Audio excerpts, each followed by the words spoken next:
I want to see something where she says that she's asking you for a loan. His niece was short on cash. He lied, Your Honor. Don't be a hustler with me, sir. But long on excuses.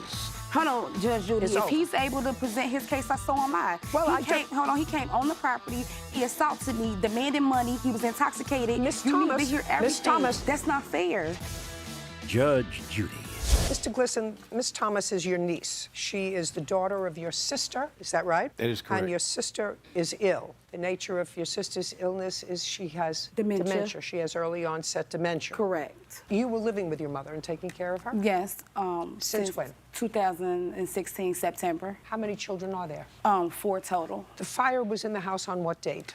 May 21st, 2018. And when there was a fire, the house was rendered uninhabitable until it was fixed. Correct. Where did you and your mom go?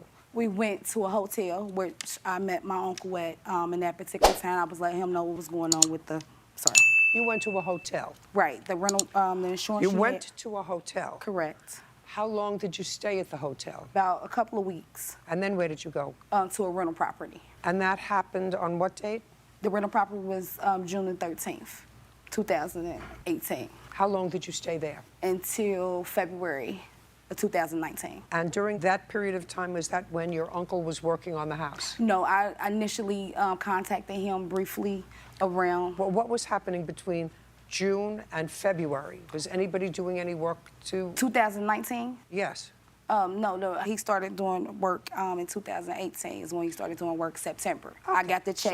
So listen to my question. I said between June of 2018 and February of 2019, was your uncle working on the house? Yes. The answer is yes.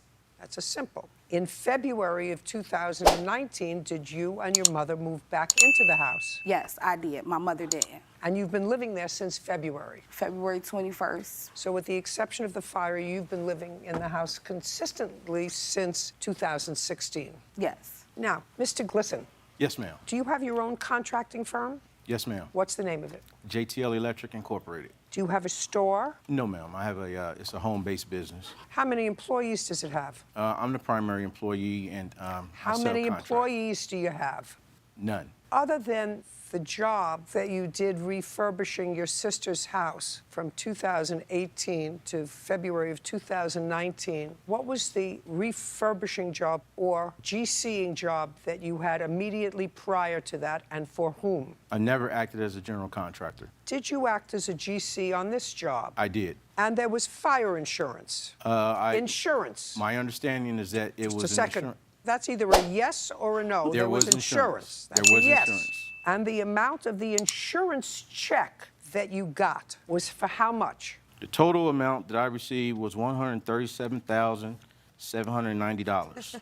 Not bad for your first GC job. And you worked on that house from August until February. Yes, ma'am. That's incomplete, Your Honor. No, he didn't. He didn't start working on it until September. Fine, September to February. And then he stopped.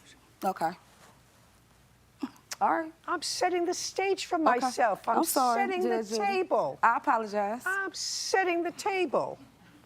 Now, just so that we're clear, you received $137,790 for your first GC job from your home-based business. So I have to assume that everything else, everything that you did with the house, you contracted out, correct? Yes, ma'am. And you contracted it out, since this was your first GC job, to people that you had not worked with before. That is correct. Now this is what your lawsuit is about. You say that during the time that your sister and your niece were out of the house, your niece asked you for some money for bills and an attorney's fee of $750 because the house was in foreclosure and the foreclosure had to be stopped. When was the attorney hired to stop the foreclosure?